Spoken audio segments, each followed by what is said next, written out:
పోయినాడు కథ ఎత్తి పుట్టొక్క దిష్టి బొమ్మ పచ్చడొక్క చూసి దిష్టి పెడితే వెల్లుల్లి రప్పల్ల చెప్పలిసి నూనె తెండినాడు రో గుండెత్తి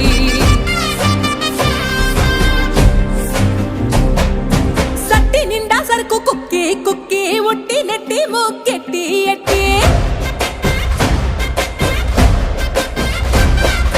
సట్టి నిండా సరుకు కుక్కి కుక్కి ఒట్టి నెట్టి మొక్కెట్టి ఎట్టి అంత పెద్ద దేవుడు అస్సలగా